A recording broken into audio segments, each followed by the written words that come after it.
নমস্কার, বেঙ্গলি কিচেনে আপনাদের স্বাগত জানাই। আমি অঙ্কিতা।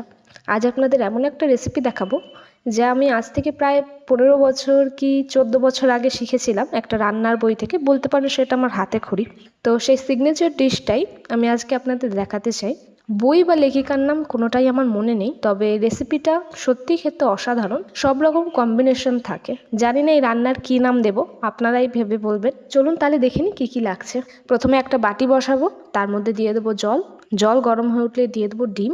ডিম সেদ্ধ হয়ে ফুল বয়েল হয়ে গেলে নামিয়ে নেব। নিয়ে নেব 3টে মাঝারি সাইজের কুচি করে কেটে রাখা পেঁয়াজ, নেব কিছুটা পরিমাণ তেঁতুল আর বেশ কয়েকটা কাঁচা লঙ্কা আর কয়েকটা রসুনের কোয়া। তেঁতুলটাকে জলের মধ্যে ভিজিয়ে এটার পাল্প বার করার জন্য আমি এটা পরে রেখে দিচ্ছি।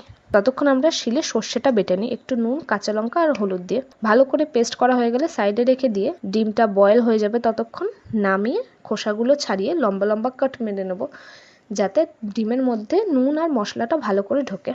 এবার কড়াইতে কিছুটা সর্ষের তেল নিয়ে নেব, নিয়ে কিছুটা পরিমাণ হলুদ দেবো, যেহেতু ডিমে আমি দিইনি। ভালো করে তেল গরম হয়ে গেলে তার মধ্যে ডিমগুলোকে দিয়ে হালকা করে ভেজে তুলে নেব। এবার ওই তেলেই কিছুটা পরিমাণ পাঁচফোড়ন দিয়ে দেবো কুচি করে কেটে রাখা পেঁয়াজ। পেঁয়াজগুলো হালকা নাড়িয়ে চাড়িয়ে দিয়ে দেবো রসুনের কোয়াগুলো। রসুনের কোয়াগুলো দিয়ে পেঁয়াজটা ভালো করে ভাজা হয়ে গেলে দিয়ে দেবো 1 চামচ মতন চিনি। মনে রাখবেন এই রেসিপিতে চিনি একটু বেশি দেবো, কারণ এই রেসিপিতে টক ঝাল মিষ্টি 3টেই ফ্লেভার থাকবে। এবার তেঁতুলের পাল্পটা বার করে নিয়ে দানাগুলোকে ফেলে দেবো। দিয়ে পেঁয়াজটা ভাজা হয়ে গেলে তার মধ্যে দিয়ে দেবো বেটে রাখা সর্ষে বাটাটা, দিয়ে ভালো করে হালকা মতন ভাজা করে নিয়ে দিয়ে দেবো 4-5টা কাঁচা লঙ্কা আর সেই তেঁতুলের পাল্পটা দিয়ে ভালো করে কষিয়ে কিছু পরিমাণ জল দিয়ে, সামান্য পরিমাণ, যেহেতু এটা কষা হবে অল্প একটু জল দিয়ে দেবো ডিমগুলো। এবার ঢাকা দিয়ে রেখে দেবো 10 মিনিট মতন, যতক্ষণ না তেল ছেড়ে দেয়। 10 মিনিট পর ঢাকনা সরিয়ে দেখবো হয়ে গেছে কিনা। এবার গরম ভাতে পরিবেশন করুন এই ডিমের অসাধারণ রেসিপিটা।